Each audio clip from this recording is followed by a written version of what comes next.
Assalamualaikum warahmatullahi wabarakatuh. Halo semuanya. Jumpa kembali dengan saya, Karstu. Apa kabar kalian semua?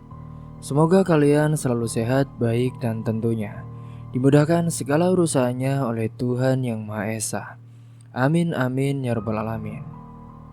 Oke, seperti biasa kali ini saya akan menceritakan sebuah kisah horor. Dan bagi kalian yang baru bergabung di channel ini, jangan lupa klik tombol subscribe-nya. Klik juga lonceng notifikasinya serta like video ini agar kalian semua tidak ketinggalan cerita-cerita menarik dan terbaru tentunya dari channel kami. Oke, terima kasih. Dan langsung saja tanpa berlama-lama lagi. Bagaimana kisahnya? Ini dia ceritanya. Angin berembus pelan di atas lahan yang kini tak lagi hijau.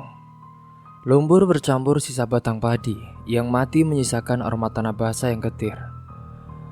Karjo berdiri dengan lutut lemas. Kedua tangannya menggenggam cangkul yang sudah tak ia ayunkan sejak pagi. Pandangannya kosong menatap hamparan sawah yang hancur lebur setelah banjir semalam. Bukan cuma air yang merusak, tapi juga harapan yang ia tanam sejak awal musim. Gusti, piye iki? Desisnya dengan lirih, nyaris tak terdengar. Bukan cuma tanahnya yang tenggelam, tapi juga sisa semangatnya. Suara langkah dari belakang menyentaknya. Mimin datang membawa termos air dan senggam pisang rebus. Tapi wajahnya bukan wajah simpati, bukan juga wajah yang ingin menguatkan. Itu wajah yang sudah Karjo kenal sejak lama.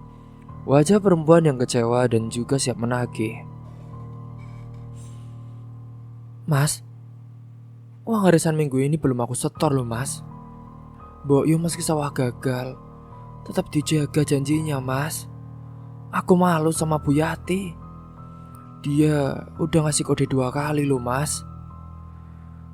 Karjo tidak langsung menjawab. Ia menatap pisang di tangan Mimin lalu menggeleng. Min, kita makan besok saja sudah bagus. Aku tadi hitung lagi loh Min. Cuma tinggal 200.000 di kaleng. Itu pun buat susu adiknya Siti sama popok Bayu. Mimin mengerucutkan bibir. Lah terus, aku kudu ngomong apa ke teman-temanku mas. Dulu kamu yang janji loh, tiap bulan ada arisan sama emas 1 gram. Masa sekarang kamu mau ngelak? Aku gak ngelak ya Min. Tapi sawahnya kan lagi gagal panen. Kamu juga lihat sendiri. Semua gagal panen. Gak cuma aku. Suara Karjo naik sedikit tapi masih berusaha menahan. Masalahnya bukan gagal atau berhasil. Masalahnya gengsiku mas. Orang lain bisa, kenapa kita enggak? Apa kamu mau anak-anak kita dikira miskin? Disuruh nyuci piring pas main ke rumah temannya? Aku gak mau ya mas. Aku gak mau anak-anakku dihina cuma karena kita gak bisa tampil. Karjo melempar cangkul ke tanah. Tampil. Hidup ini tuh bukan panggung sandiwara ya Min. Anakku butuh makan, bukan gelang emasmu. Sunyi menggantung di antara mereka. Di kejauhan terdengar suara anak-anak pulang sekolah saat itu. Yang paling besar Raka kelas 3 SMA. Ia berjalan paling depan. Di belakangnya si kembar Tika dan Tiko membawa tas robek dan juga sepatu yang solnya mulai menganga. Siti yang kelas 4 SD menyusul dengan langkah kecil sambil menggendong adiknya, Bayu, yang baru berusia 2 tahun. Semua tampak lelah tapi tidak ada yang mengeluh. Raka duduk di depan rumah, wajahnya pucat. Rambutnya basah keringat. Ia menatap Karjo saat itu, lalu berkata dengan pelan. Pak, Bu, tadi Bu Guru bilang SPP bulan ini belum dibayar. Katanya aku gak boleh ikut ujian kalau belum lunas. Karjo menunduk, ia mengusap wajahnya yang penuh lumpur dan juga peluh. Di benaknya ada ribuan suara yang mendesak.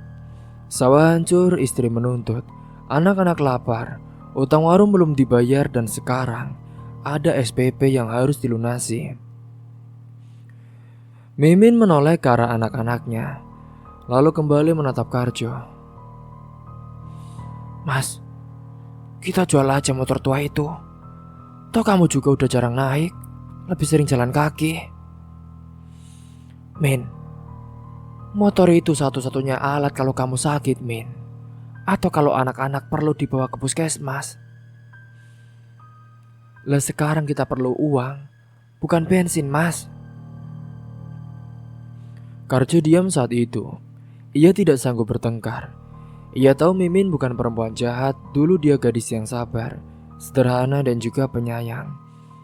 Tapi semua berubah sejak ikut arisan bersama ibu-ibu di desa sebelah. Sejak mengenal kata gengsi, Mimin berubah menjadi seseorang yang tak ingin kalah dari Bu RT. Tak ingin dibilang kalah dari istri Pak Guru. Kalau kamu gak bisa cari solusi, biar aku aja yang ke rumah Bu Lurah ya, Mas, ucap Mimin dengan tajam. Lalu pergi meninggalkan Karjo yang berdiri kaku. Malam turun tanpa banyak suara. Karjo duduk di bangku bambu, memandangi lampu minyak yang mulai meredup saat itu. Di dalam Mimin sibuk menyetrika jilbab-jilbabnya, mungkin buat arisan besok. Anak-anak sudah tertidur. Bayu pun mengigau dalam tidurnya. Sesekali ia menangis kecil sementara Siti menggeliat. Tubuhnya kurus dengan perut sedikit kembung. Karjo menghela nafas panjang. Ia membuka dompet bututnya saat itu, melihat lembaran ribuan yang hanya tinggal sedikit. Di baliknya ada foto lamanya bersama Mimin saat baru menikah. Mereka tertawa berdiri di depan pohon jambu. Saat itu belum ada sawah, belum ada rumah sendiri, belum ada emas, tapi senyumannya tulus. Mimin yang dulu kemana ya? Sekarang dia jadi semakin gengsian orangnya, gumam Karjo di malam itu. Hingga hari berganti pada keesokan paginya, Karjo pun memberanikan diri ke rumah Pak Lurah. Ia tidak berharap banyak, tapi ingin mencoba meminjam uang dari koperasi desa. Namun saat ini yang ia dapat hanyalah penolakan halus dan kata-kata basa-basi. Jo, saya ngerti keadaanmu, Jo. Tapi kamu kan udah 2 kali pinjam belum lunas. Saya juga nggak bisa sembarangan loh. Nanti ibu-ibu koperasi bisa marah. Maaf yo, kamu lunasi dulu hutang kamu yang dulu. Karjo hanya menunduk merasa malu saat itu. Ia pun pulang dengan langkah lesu. Karjo lalu bertemu Pak Mat, tetangga tua yang tinggal sendiri. Jo, kenapa awakmu, Jo? Kok lesu ngono kuwi? Biasa, Pak. Sedang banyak masalah. Sawah gagal panen. Pokoknya pusing lah, Pak. Kamu sabar, Jo. Aku juga pernah ngalamin gagal panen. Tapi ingat, Jo, hidup ini ujian. Kadang kita dikasih lebih, tapi kita lupa. Kadang dikasih kurang, kita baru ingat Tuhan. Karjo mengangguk saat itu. Tapi gimana lagi, Pak? Anakku 5, semua sekolah. Sekarang istriku juga gak ngerti, Pak. Pak Mat menepuk baunya. Anak-anakmu itu belum tentu butuh emas. Mereka cuma butuh bapak yang kuat. Istri butuh waktu. Jangan dilawan terus, Jo. Pelan-pelan saja. Jangan sampai kamu melepas arah. Hingga singkatnya pada hari itu, setelah bertemu dengan Pak Mat dan diberikan nasihat, di malam harinya Raka pun menghampiri Karjo. Pak, aku nyoba daftar kerja part-time, Pak, di warung Mbak Sari. Katanya aku boleh bantu-bantu sore. Lumayan, Pak, buat bantu bayar sekolah. Karjo menatap putranya saat itu. Matanya memerah bukan karena sedih, tapi ia bangga. Di tengah segala kekurangan keluarganya, anaknya bisa belajar bertanggung jawab. Raka, nak, maafin bapak yo. Bapak belum bisa jadi bapak yang hebat. Pak, bapak udah cukup hebat kok, Pak. Bapak gak pernah ninggalin kami. Itu lebih dari cukup. Tangis Karjo pecah saat itu. Ia pun memeluk Raka erat, seolah takut kalau harapan ini juga hanyut seperti sawahnya. Hari-hari berlalu, Mimin masih suka menuntut. Tapi perlahan ia melihat sesuatu dalam dirinya yang pecah. Suatu malam ia mendengar suara Siti berdoa. Ya Allah, jangan marahin bapak. Kasihan bapak. Dia udah capek. Semoga Siti bisa jadi orang sukses.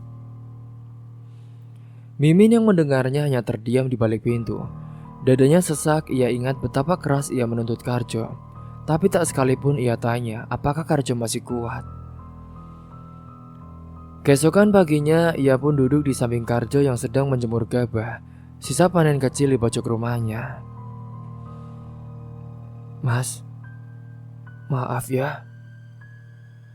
Aku mulai lupa rasanya bersyukur, Mas. Aku kebanyakan ngeluh. Padahal kita ini masih punya anak-anak yang sehat loh. Rumah yang utuh. Karjo tak bicara tapi matanya berbinar. Pelan, ia pegang tangan Mimin, tak perlu kata-kata panjang. Pelukan anak-anak yang kemudian ikut duduk di teras adalah bukti bahwa rumah ini sekalipun sederhana masih utuh. Dan mungkin dari situlah rezeki dan ketenangan pelan-pelan akan tumbuh kembali.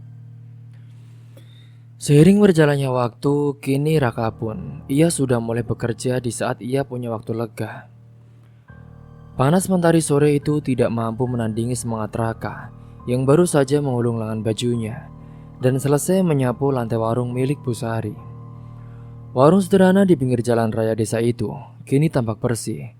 Rak-rak makanan tersusun rapi dan lantai mengilap seperti baru dipel. Raka memang baru 2 minggu bekerja, tapi Bu Sari sudah mulai sayang kepadanya. Ia tahu anak itu rajin, jarang bicara tapi tahu diri dan juga cekatan. Raka, sini. Ini ada sisa gorengan. Bawa pulang ya. Bilang ke bapak dan ibu. Aku titip salam. Kata Bu Sari sambil membungkuskan beberapa tempe mendoan dan tahu isi dalam kertas nasi. Terima kasih ya Bu. Kalau gitu saya pulang dulu ya. Ini. Bu Sari menyodorkan selembar uang 50.000. Ini buat kamu. Tambahan. Karena hari ini kamu kerja double, bantu mindahin karung beras itu juga. Hati-hati ya. Iya Bu Sari, makasih ya Bu, makasih banyak. Raka tersenyum lebar, hatinya hangat bukan karena uang itu, tapi karena dianggap berguna. Dulu ia sering merasa tak bisa membantu apa-apa di rumah. Kini tiap minggu, ia bisa bantu sedikit untuk SPP adik-adiknya. Bisa kasih jajan buat Siti yang sering nahan lapar di sekolah. Di perjalanan pulang, ia mampir di warung kecil beli teh botol dan juga 2 bungkus permen buat Bayu dan juga Siti. Keringatnya masih mengucur tapi langkahnya ringan. Dunia memang belum berubah banyak, tapi ia merasa hidupnya mulai punya arah. Di rumah saat itu ia disambut dengan kabar lain. Mas Karjo, Mas, ayo lihat ini Mas. Mimin tampak sumringah dari ruang tengah, melambai-lambaikan lembaran kertas seperti hadiah. Apa sih Min? Ada apa? Ini Mas, aku dapat arisan. Dapat 4 juta Mas. Karjo mendekat membaca kertas itu dengan teliti. Tangannya pun agak bergetar. 4 juta. Alhamdulillah Min. Rezeki kita Min. Ia pun tersenyum kecil, entah berapa lama sejak terakhir kali ia mendengar kabar baik. Biasanya hanya kabar panen gagal, utang tambah, ataupun susu Bayu habis. Sekarang ada uang 4 juta bukanlah angka kecil. Bisa untuk bayar tunggakan sekolah Raka, beli buku Siti, dan mungkin bayar sedikit cicilan di warung sebelah. Melihat itu, Karjo pun memandang Mimin dengan harapan. Min, nanti tolong ya. Uang ini penting. Kita juga kan belum bayar SPP Raka. Dan aku juga janji ke warung Pusri, minggu ini mau nyicil-nyicil dulu. Utang di koperasi juga kita belum lunas kan? Mimin mengangguk cepat. Iya mas, iya. Sudah, kamu tenang saja. Namun malam itu Karjo tak tahu bahwa di grup WhatsApp Ibu-ibu hebat desa sejahtera saat itu, Mimin membaca percakapan yang membuat hatinya kembali goyah. Bu Yati pamer sudah ke salon dan belanja tas di mall saat itu. Sementara Buning, ia memajang foto gelang baru dan semua menyapa Mimin dengan nada sinis yang tak tersamar. Mereka semua adalah ibu-ibu yang punya suami kaya. Sementara Mimin, ia berbeda. Namun ia karena gengsi, ia tak mau kalah dengan mereka. Min, ayo dong Min, giliran kamu loh yang pamer belanja. Kamu kan dapat arisan, jangan kalah lo sama Bu RT. Mimin menggigit bibir, jari-jarinya pun langsung mengetik balasan bercanda. Oke bu, tunggu besok ya, aku borong juga. Keesokan harinya ia benar-benar ke kota. Diam-diam, ia naik ojek ke mall kecil di pinggir kabupaten. Ia membeli tas, sepatu, dan juga 2 potong baju gamis baru. Tidak lupa ia juga pergi ke salon. Ia kerimbat dan juga rebonding tipis-tipis. Pulangnya tak lupa ia mampir ke toko emas dan beli gelang tipis seberat 0,5 gram. Sisanya tinggal sisa ribuan di dompet. Tapi wajahnya saat itu bersinar, puas, merasa menang. Wah, aku cantik sekali hari ini, gumam Mimin saat ia mengaca. Di sore hari itu saat Karjo pulang dari sawah dengan membawa seikat rumput untuk pakan kambing tetangganya yang ia rawat demi tambahan 100.000 sebulan. Di rumah ia lihat Mimin berdandan tampak cantik. Rambutnya disesak rapi, jari-jarinya bercat kuku. Min, kamu kok cantik banget sih? Uang arisan udah kamu pakai? Mimin menjawab dengan santai. Iya dong mas, ini aku habis belanja loh. Gak apa-apa kan? Toh aku juga butuh senang-senang mas. Karjo mematung saat itu. Nafasnya mendadak berat. Kamu gila Yomin. Terus sekolah Raka gimana? SPP-nya kan belum dibayar Min. Kamu janji loh Min. Mimin menoleh tajam saat itu. Loh mas, kenapa kamu kok selalu nyalain aku? Aku kan juga capek mas. Kamu tahu gak sih? Aku juga pengen kelihatan cantik, bukan kayak janda kere. Apa kamu bilang Min? Janda kere? Kamu anggap aku itu apa? Kamu gak lihat aku kerja siang sore cari tambahan apapun Min. Kamu pikir emas biji ini bisa bikin anak kita kenyang Min? Kamu pikir cat kuku itu bisa lunasin utang ke Pusri? Tas mahal itu, rambut kamu. Dan kamu bilang janda kere. Kurang ajar kamu ya Min. Mimin yang marah pun membanting tas ke sofa saat itu. Hah, dasar kamu ya suami kere. Kamu tuh cuma tahu marah, gak ngerti perasaan perempuan. Pertengkaran pun itu semakin panas. Karjo berteriak, Mimin balas membentak. Kursi terjungkal, Bayu pun menangis di kamar. Siti memeluk guling sementara Raka, ia memeluk adik bungsunya erat-erat, menutup telinga Bayu agar tak mendengar lebih banyak kata kasar dari kedua orang tuanya yang bertengkar. Sudah, kalian tutup kupingnya ya. Jangan dengerin ya, jangan dilihat. Bisik Raka saat itu sambil menahan air matanya. Setelah pertengkaran yang cukup sengit, Karjo pun akhirnya keluar rumah. Ia duduk di depan kandang ayam menatap langit yang mulai gelap. Perutnya kosong, hatinya lebih kosong lagi. 4 juta lenyap dalam sehari saja. Padahal harapannya sempat menggelembung. Seolah besok akan lebih mudah, tapi sekarang semua beban kembali menumpuk. Utang belum lunas, anak belum bayar sekolah, dan istrinya masih sibuk dengan foto-foto di grup arisan. Tangan Karjo tangannya menutup wajahnya. Tubuhnya gemetar, ia bukan marah lagi. Ia hanya lelah. Lelah dengan hidup yang terus menuntut tapi tak pernah memberi cukup waktu untuk bernafas. Ya Allah. Karjo juga lelah sebenarnya dengan sikap Mimin. Ia sudah tak kuat lagi dengan semua hinaan, rasa gengsinya yang besar, dan juga sikapnya yang sekarang sudah tak menghormati aku sebagai suaminya. Sementara di dalam rumah, Mimin duduk membeku. Ia baru sadar Bayu tadi menangis keras. Raka menatapnya datar, tak ada benci, hanya kecewa yang sudah tak bisa diredam. Mimin memandang ke cermin saat itu. Rambutnya memang rapi, bibirnya merah, tapi wajahnya lelah dan matanya kosong. "Raka," bisiknya dengan lirih. "Iya, Bu. Bu, Bapak tuh cuma ingin Ibu ingat, Bu. Kami ini keluarga, bukan panggung buat pamer, Bu," jawab Raka saat itu. Ucapan itu menyayat, tak keras tapi dalam, membuat Mimin tercekat.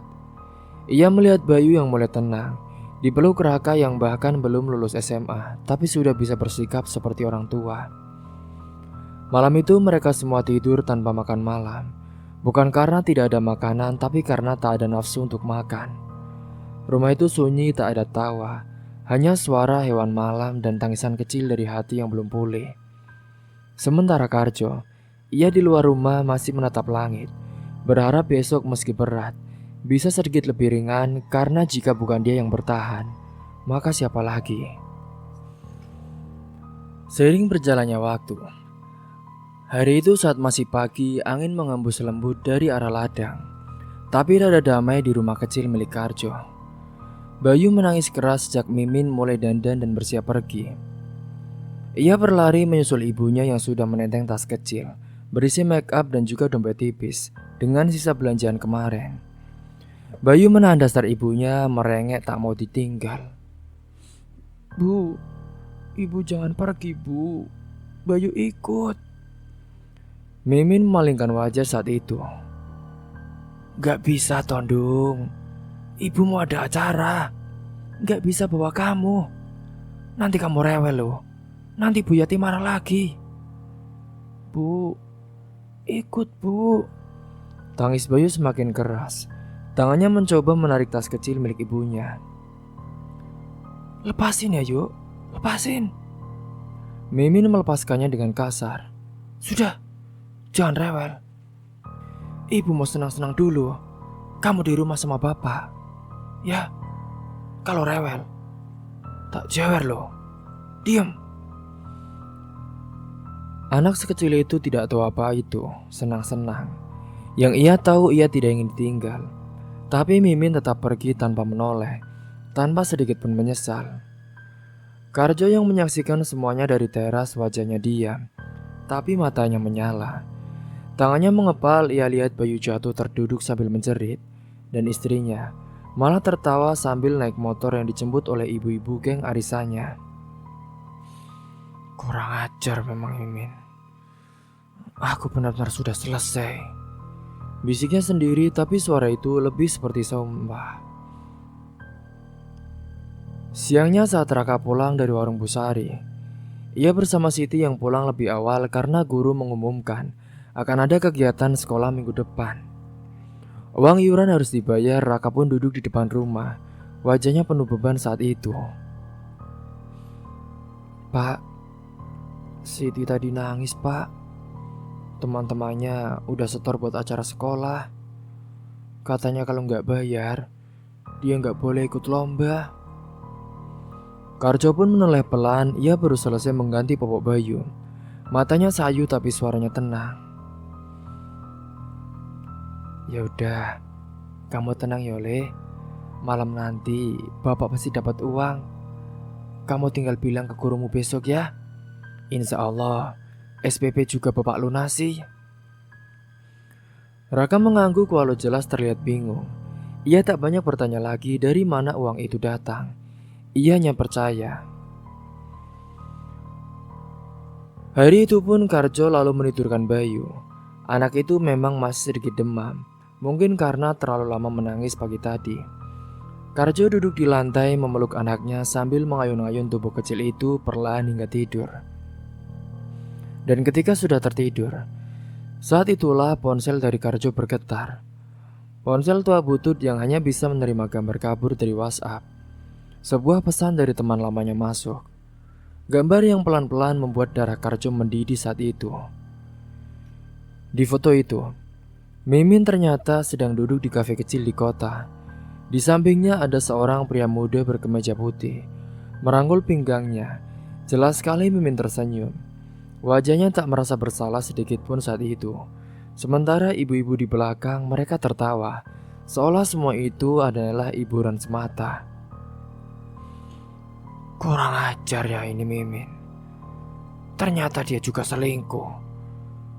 Ibu-ibu bajingan itu ternyata memang sudah merusak. Ini tidak bisa dibiarkan. Tanpa menunggu lama, Karjo pun bangkit. Ia meninggalkan Bayu yang sudah terlelap. Ia ambil jaket kumalnya di dalam saku.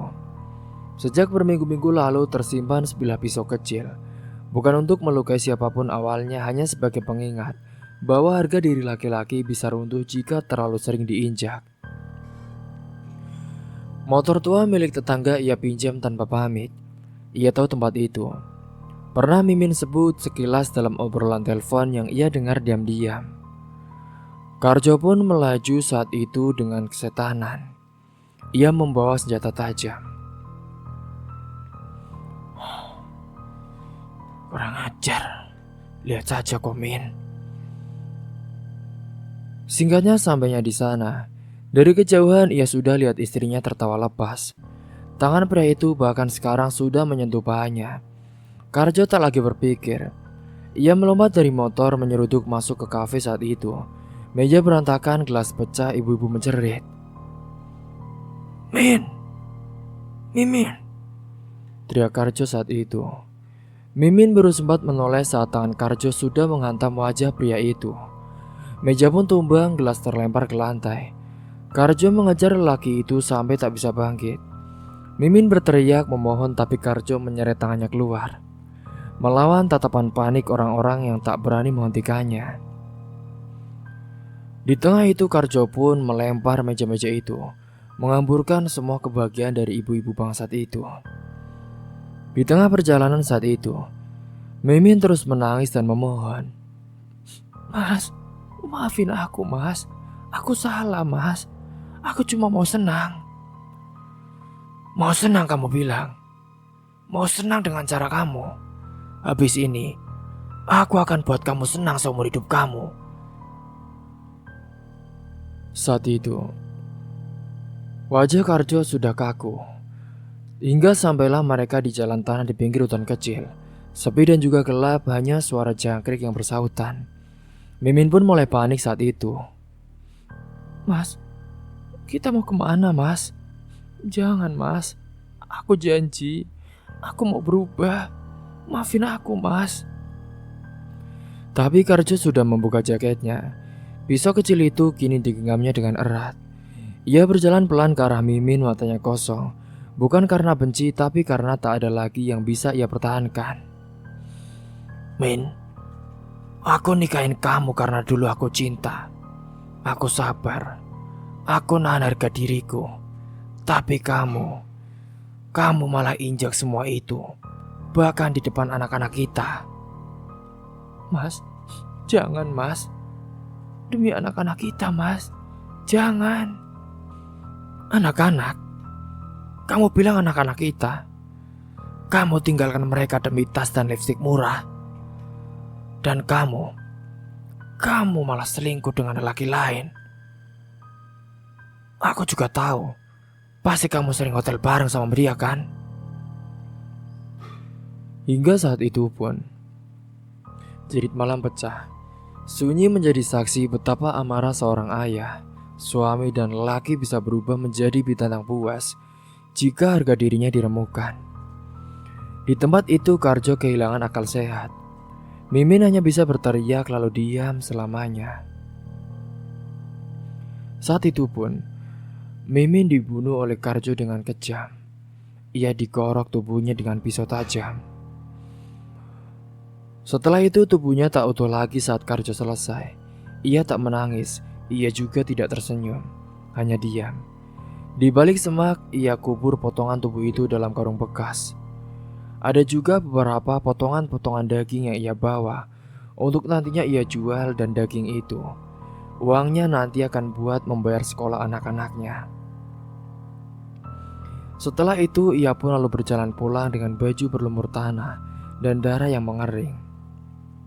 Malam itu, setelah ia mendapatkan uang, berhasil menjual daging itu, ia duduk di teras rumah.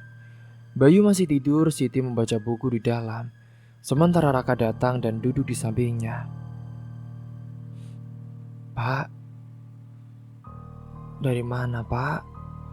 Karjo menoleh, ia pun mengeluarkan beberapa lembar uang 100.000 dari saku dalam jaketnya.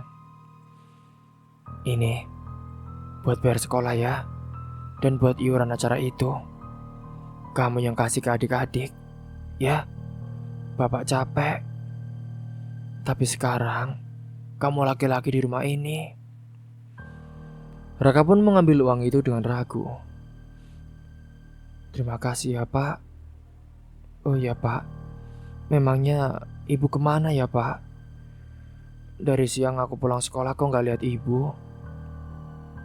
Karjo menatap gelap di depan rumah. "Ibumu sedang jauh. Biar nanti Bapak cerita kalau waktunya tiba." Raka mengangguk pelan, ia tidak bertanya lagi. Dalam hatinya ia tahu, malam ini ada sesuatu yang berubah. Ada sesuatu yang hancur dan tak akan pernah kembali lagi. Sejak kejadian mengerikan itu, Karjo yang telah membunuh dan juga memutilasi tubuh dari istrinya sendiri, ia kini tampak biasa saja. Namun memang sudah beberapa hari berlalu sejak malam kelam itu. Desa kecil yang biasanya riuh oleh kegiatan ibu-ibu pengajian dan anak-anak bermain layangan kini mulai ramai dengan bisik-bisik yang belum berujung. Warga mulai mempertanyakan satu hal yang sama. Kemana Mimin pergi? Di rumah Karjo, anak-anak belum tahu apa-apa. Mereka hanya diberitahu bahwa ibunya minggat, meninggalkan rumah tanpa pamit karena marah. Karjo pun menjawab pertanyaan Siti dan Bayu dengan wajah datar, tidak galak, tidak lembut, hanya dingin. "Ibumu pergi. Dia minggat, gak pulang-pulang. Katanya marah sama bapak." "Terus ibu di mana, Pak?" tanya Siti dengan polos. "Entahlah. Mungkin di rumah saudaranya. Kita tunggu saja. Tapi jangan berharap terlalu banyak ya, Nak." "Emang kita punya saudara, Pak?" Karjo pun terdiam saat itu. Ia tak tahu harus memberi alasan apa lagi. Hari-hari mereka lanjut seperti biasa. Karjo bangun pagi ke kebun milik tetangga untuk bersih-bersih. Pulangnya kadang ia membawa pisang, kadang singkong, dan kadang uang 20.000. Raka masih bekerja di warung Bu Sari meski wajahnya kini sering tampak kosong. Ia sering diam, jarang tertawa. Gerak-geriknya seperti tak ada semangat saat itu. Bu Sari memperhatikannya. "Raka, kamu kenapa sih? Biasanya kamu rajin banget lo nyapa orang. Sekarang kok kayak agak punya tenaga gitu. Kurang semangat gitu. Kamu sakit?" Raka menggeleng dengan pelan. "Enggak, Bu. Aku cuma kepikiran aja. Keluargamu baik-baik saja, Kak?" "Iya, Bu. Bapak capek. Sekarang ibu juga minggat, gak tahu. Ia pergi belum pulang-pulang, Bu. Jadi rumah kayak sepi banget gitu, Bu." Bu Sari menaruh tangan di pundaknya.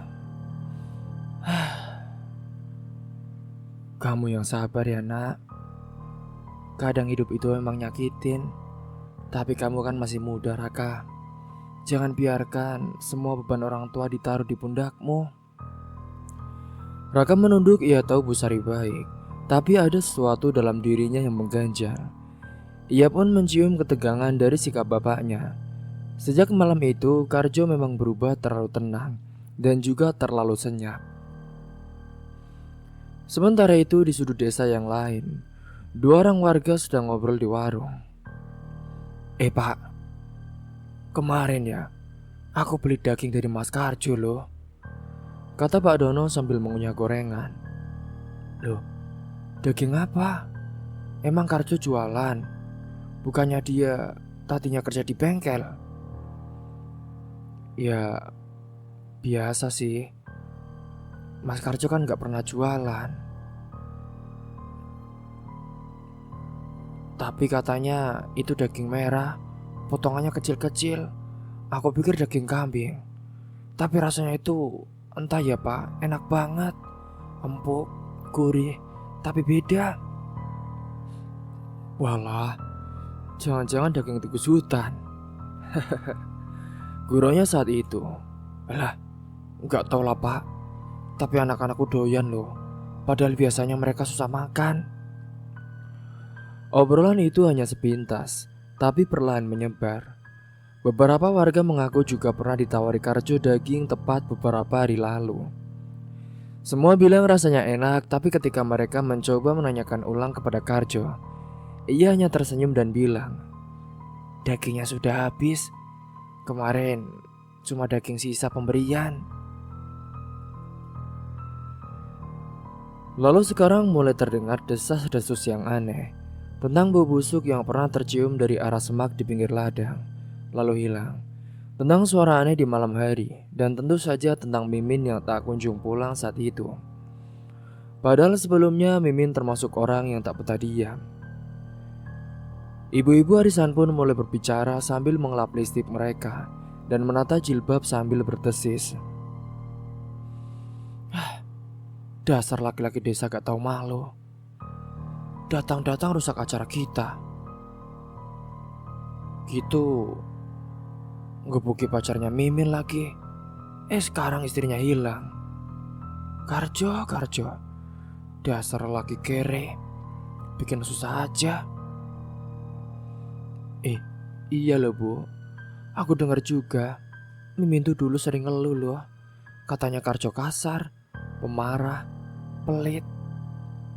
Bisa jadi apa jangan-jangan Mimin dibunuh Bu sama Karjo. Jangan sembarangan kalau ngomong ya. Nanti bisa dilaporin loh. Loh, kita kan cuma bilang katanya Bu.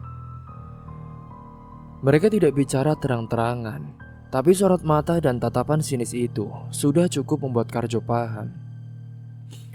Tiap kali lewat gang kecil di depan rumah Bu RT, ia mendengar suara tertahan seperti cekikan kecil yang menggema hingga ke hatinya. Tapi Karjo tidak peduli. Baginya semuanya sudah lewat, semuanya sudah lunas. Dendamnya, harga dirinya, amarahnya kepada Mimin sudah dibayar dengan harga setimpal. Dan sekarang, Karjo hanya ingin hidup tenang, tapi hidup tidak memberi ketenangan semudah itu. Suatu siang saat PRT datang bertamu, Karjo menyambutnya seperti biasa, tanpa senyum. Jo, gimana? Istrimu gimana? Ada kabar? Belum Pak. Warga mulai resah loh Jo. Mereka tanya-tanya Mimin. Apalagi yang ibu-ibu itu merasa acaranya dihancurin sama kamu. Ya biarkan saja Pak. Lagian toh ibu-ibu, dia malah bisa-bisanya menyembunyikan kelakuan jahat dari istri saya Pak. Saat pertemuan itu Mimin selingkuh loh Pak. Dia bawa laki-laki lain. Dan ibu-ibu bukannya memberitahu malah membiarkan saja Pak. Jadi ya saya marah. Saya hancurin saja acara itu. Iya Jo. Saya tahu. Biarkanlah Pak mereka resah. Istri saya hilang. Bukan pesta mereka yang hilang kan? Pak RT menghela nafas. Tapi kamu baik-baik saja kan, Jo? Baik, Pak. Saya punya anak 5, istri hilang, utang belum lunas. Tapi saya masih hidup, Pak. Dan selama saya hidup, saya akan kerja. Jadi Bapak gak usah banyak cangcengcong deh. Setelah itu tak banyak yang bisa dikatakan oleh Pak RT. Raka pun semakin hari semakin resah. Ia beberapa kali memergoki bapaknya duduk termenung di belakang rumah, memandangi tanah yang kosong, seperti menyimpan sesuatu, tapi ia tak berani bertanya. Hingga satu malam saat itu, Raka pun memberanikan diri. Pak, udah makan belum, Pak? Basa-basi Raka saat itu. Karjo pun menoleh pelan. Sudah. Ada apakah? Tumben banget. Ini, Pak, apa ibu benar-benar minggat? Karjo terdiam saat itu. Raka melanjutkan. Aku mimpi loh, Pak. Aku mimpi bertemu ibu. Tapi wajah ibu dia pucat sekali, Pak. Bajunya robek, tangannya penuh luka. Tapi dia gak ngomong apa-apa, Pak. Hanya berdiri di depan rumah. Karjo menggertakkan giginya. Mimpi kan cuma bunga tidur, Le. Jangan dipikir. Sudah. Tapi, Pak, ibu gak mungkin ninggalin Bayu begitu saja, Pak. Dulu ibu sayang banget sama Bayu. Sudah. Kamu tidur sana. Kamu capek kerja sama sekolah paling. Sudah, jangan banyak mikir, ucap Karjo dengan wajahnya yang kaku. Tapi malam itu Raka tidak tidur. Ia hanya menatap langit-langit kamar, mendengar suara cengerikan di luar jendela, dan juga suara nafas bapaknya dari dapur yang terdengar berat, seperti menahan sesuatu yang tak bisa diluapkan. Singkat hari saat itu, kini warung Bu Sari pun semakin sepi. Raka tetap bekerja, tapi pikirannya juga masih melayang. Saat mengelap meja, ia menemukan lipatan kertas kecil di bawah rak bumbu itu. Kertas itu bekas bungkus sabun, tapi ada coretan aneh. Coretan itu berbunyi, orang yang menyimpan bangkai di tanahnya sendiri pasti akan dihantui lebih dulu oleh aromanya. Apa maksud kata-kata ini ya? Raka tidak mengetahuinya. Ia mematung, tidak tahu siapa yang menulisnya atau siapa yang menyelipkan kertas itu. Tapi firasatnya mulai menguat. Ia menatap arah rumahnya dan untuk pertama kalinya ia merasa takut untuk pulang. Dan di rumah itu Karjo pun duduk sendiri, matanya memandangi dinding yang kosong.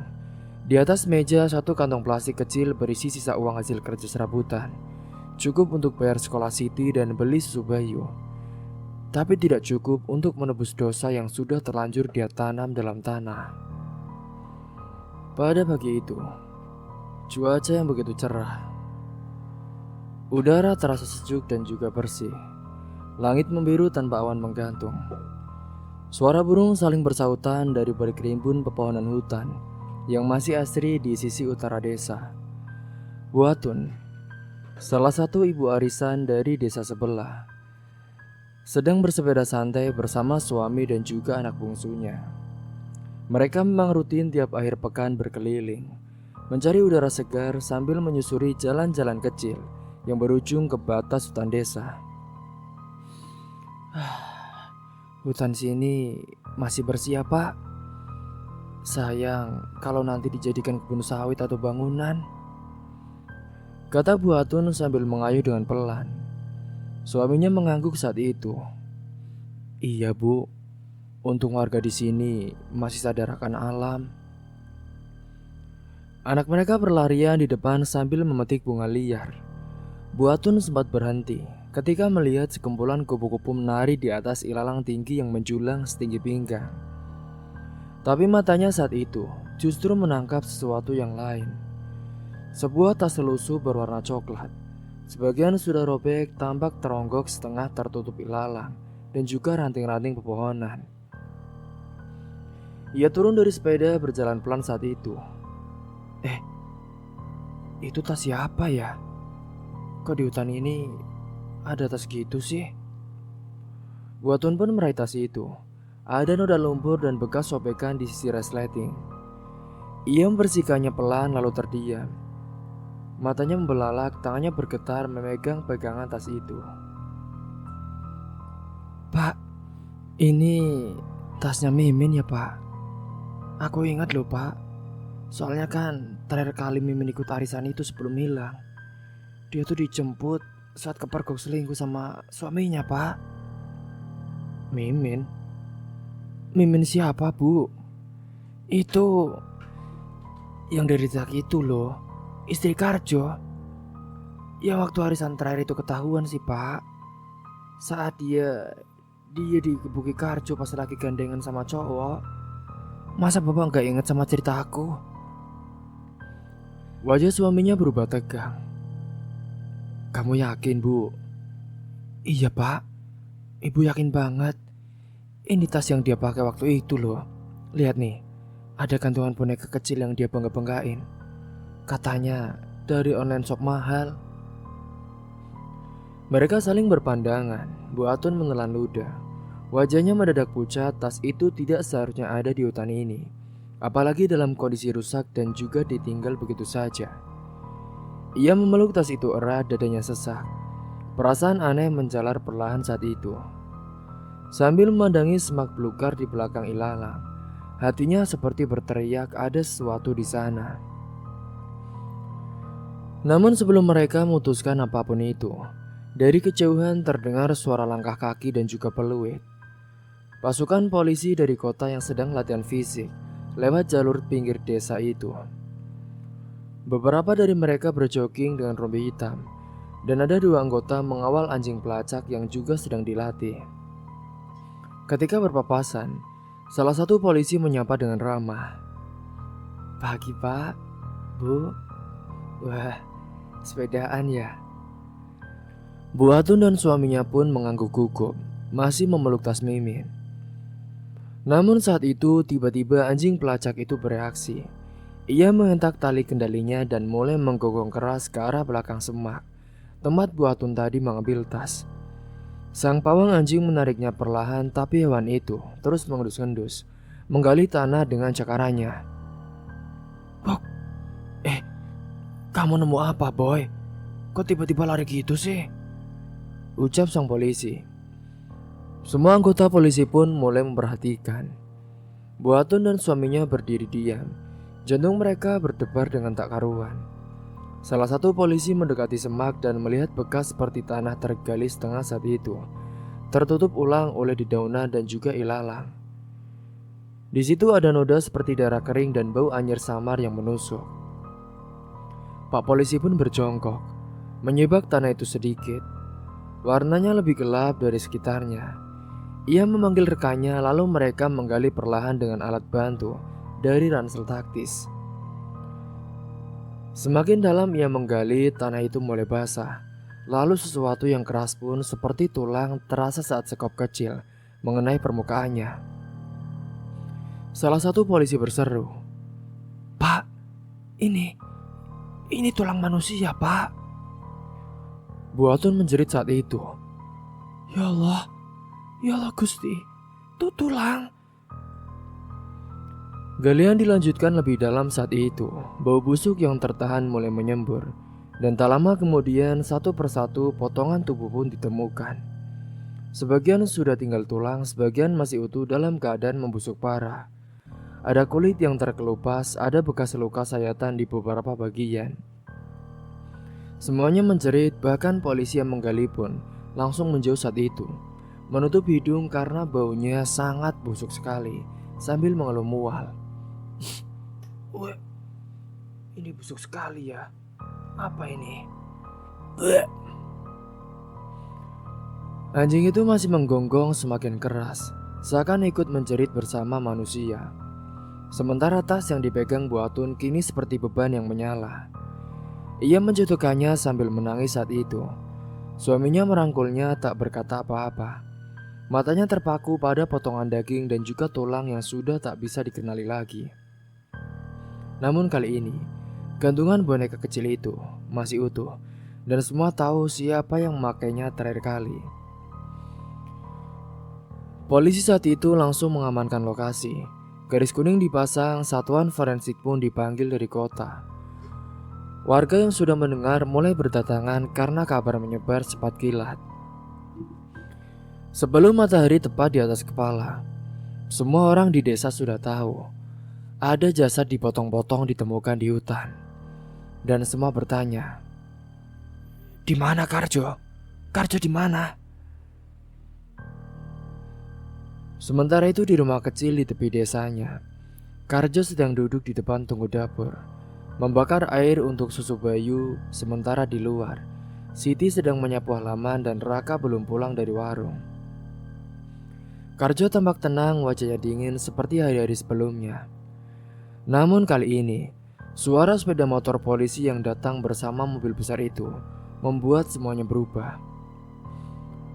Raka yang baru saja tiba saat melihat garis polisi sudah dibentangkan mengelilingi rumahnya. Siti pun berlari ke dalam menangis.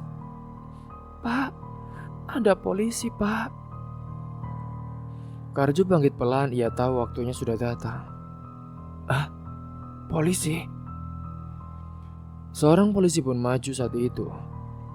"Karjo, ayo ikut kami." Karjo menatap anak-anaknya. Bayu di gendongan Siti masih belum mengerti apa-apa. Sementara Raka berdiri kaku, nafas yang sesak. "Pak, Bapak mau kemana, Pak?" ucap Raka. Karjo tak menjawab, ia hanya berkata pelan, lirih tapi jelas. "Raka, jagain adikmu Yole. Apapun yang kamu dengar nanti, kamu tetap anak Bapak, ya." Dan dengan itu Karjo tidak melawan. Ia diangkut, diborgol, diteriaki warga, disorot kamera dari wartawan lokal. Tapi ia tetap tenang sebab dalam hatinya ia merasa semua memang harus berakhir seperti ini. Karena tidak ada yang bisa tenang setelah mengubur perempuan yang dulu ia cintai. Perempuan di balik tanah lembab dan juga ilalang tinggi. Sementara saat ini, Karjo yang sudah dibawa oleh polisi di ruang interogasi Polsek Kecamatan. Karjo pun duduk tenang dengan tangan terborgol di atas meja besi.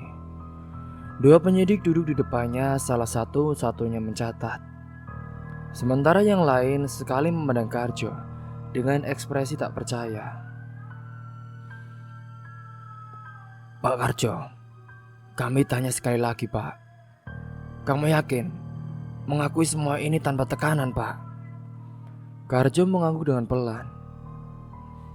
"Iya, Pak. Saya yang bunuh istri saya. Saya juga yang potong-potong jasadnya. Saya kubur di pinggir hutan.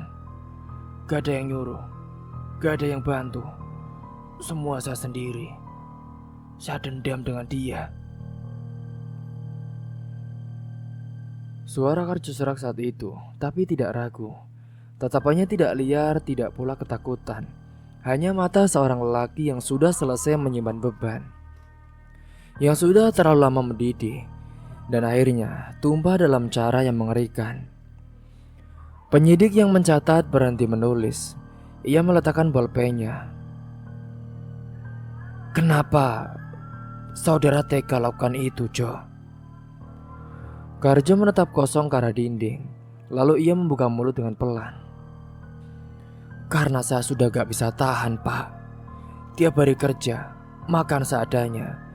Tapi istri saya tiap malam ngeluh gak bisa beli bedak. Gak bisa lain. Saya bilang sabar. Dia juga malah menghina saya. Saya tahan bertahun-tahun, Pak. Tapi waktu itu, saya benar-benar sudah muak. Saya lihat dia mesra sama laki-laki lain di depan mata saya. Dan anak saya nangis di rumah. Itu saya benar-benar sudah kehilangan akal sehat saya, Pak." Ia mengusap wajahnya dengan tangan yang diborgol. "Saya bukan orang baik, Pak. Tapi saya juga bukan hewan. Harga diri saya diinjak. Saya gak kuat lagi. Dan malam itu saya putus asa. Apalagi ketika saya tahu, Pak, uang yang seharusnya untuk bayar keperluan keluarga, sekolah anak, tapi malah buat foya-foya untuk dia, Pak. Demi kecantikan bagi lelaki lain. Ruangan itu sunyi. Polisi di seberangnya hanya diam, tak ada yang bisa dibalas dengan logika. Karena ini bukan lagi perkara hukum. Ini perkara manusia yang tenggelam dalam tekanan hidup dan rasa harga diri yang direnggut dengan perlahan. Karjo menghela nafas dengan panjang. Saya siap dihukum mati, Pak. Mau dihukum mati juga saya terima. Tapi saya mohon, satu permintaan saya, Pak. Anak-anak saya jangan dikasih tahu semuanya. Tolong bilang saja ibunya meninggal karena kecelakaan. Jangan bikin adik-adik anak saya yang pertama tahu apa yang sebenarnya terjadi, Pak. Saya tidak mau mereka mengalami trauma yang besar. Cukup anak saya yang pertama saja yang udah dewasa. Penyidik diam sejenak saat itu, lalu mengangguk pelan. Baiklah, kita lihat nanti saja. Tapi kamu tahu kan, makin besar mereka, maka makin sulit ditutupi. Saya tahu, Pak. Tapi saya agak mau hidup mereka hancur cuma karena dosa saya. Anak saya yang besar udah cukup menderita, Pak. Di luar kantor polisi, berita pembunuhan itu menyebar cepat seperti angin. Media mulai meliput, judul-judul sensasional mulai muncul di layar ponsel warga. Seperti suami habisi istri, potong-potong dan kubur di hutan. Sepertinya kasus Adi bisa tenang. Dan ada lagi judul yang mengerikan. Ayah 5 anak jual tubuh istri untuk hidupi keluarganya. Namun satu hal yang belum semua tahu, Raka ternyata ia sudah tahu lebih dulu. Ia tahu bahkan sebelum ibunya ditemukan. Seorang tetangga Bu Murni tanpa sadar pernah membisikkan hal itu saat Siti tidur siang dan Raka sedang menjemur pakaian di belakang rumah. Pantesan ibunya gak pulang-pulang. Dengar-dengar si Karjo yang habisin ya. Katanya jasanya dipotong-potong. Astagfirullah, kok tega ya? Rakanya diam di balik pintu. Matanya panas, tubuhnya gemetar. Ia ingin berteriak, ingin menangis, tapi ia tahu jika ia lemah, adik-adiknya tak punya siapapun lagi. Malam itu pun ia menangis diam-diam di atas loteng kayu rumah. Ia sembunyi meneguk lutut dan menenggelamkan wajah di sela tangannya. Bayu sedang tidur di kamarnya, Siti membaca buku di ruang tengah. Sementara Tiko dan Tika sudah lama tak bertanya soal ibu. Mungkin karena sudah terbiasa ditinggal. Tapi Raka tidak bisa lari dari kenyataan. Ia tahu ayahnya kini di penjara. Ia tahu ibunya sudah tidak akan kembali. Ia tahu hidup yang dulu sulit kini tinggal sisa puing-puingnya saja. Ia menatap langit-langit yang mulai lapuk. Bu, kenapa harus begini semua sih, Bu? Kenapa aku yang harus jadi dewasa terlalu cepat?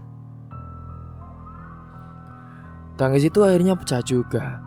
Meski tak bersuara, tubuhnya terguncang dengan hebat. Usianya baru 18 tahun. Anak SMA yang harusnya belajar, bercanda dan punya cita-cita. Tapi kini ia jadi tulang punggung rumah. Jadi tempat bertanya adik-adiknya, jadi tameng dari dunia yang terlalu kejam bagi anak seumurannya. Hingga paginya ia tetap bangun seperti biasa, menyiapkan sarapan seadanya dari sisa beras dan telur dadar tipis.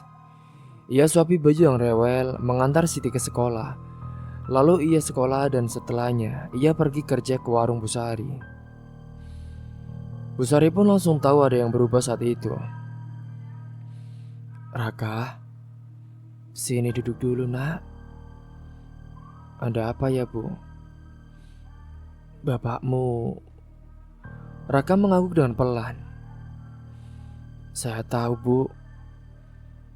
Bu Sari pun menggenggam tangannya saat itu. Kamu yang kuat ya, nak. Raka mengangguk lagi, tapi kali ini air matanya jatuh. Ia coba mengusap cepat dan coba menutupinya dari Bu Sari. Saya kuat kok, Bu. Harus kuat. Adik-adik butuh saya. Bu Sari tak sanggup berkata apa-apa. Ia hanya peluk Raka sebentar. Anak lelaki itu menangis dalam diam. Tangis seorang kakak yang kehilangan semuanya, tapi tetap berdiri untuk melindungi. Sementara di rumah tahanan, Karjo hanya menatap langit malam dari jendela kecil. Ia tahu anaknya pasti sudah tahu, tapi ia percaya Raka tidak akan membiarkan adik-adiknya tahu semuanya.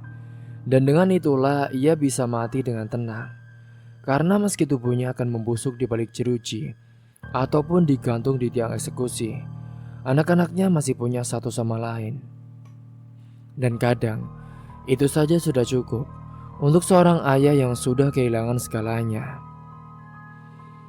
Kini seiring berjalannya waktu saat itu, Raka beserta adik-adiknya diangkat menjadi anak angkat Bu Sari. Mereka kini tinggal di rumah Bu Sari, dan kadang Siti juga membantu Raka membersihkan warung. Dan para tetangga yang masih memiliki rasa iba dan juga simpati kasihan, mereka tidak membocorkan memberitahu hal-hal kepada anak-anak dari Karjo yang masih umur kecil. Cukup Raka saja yang tahu sebenarnya.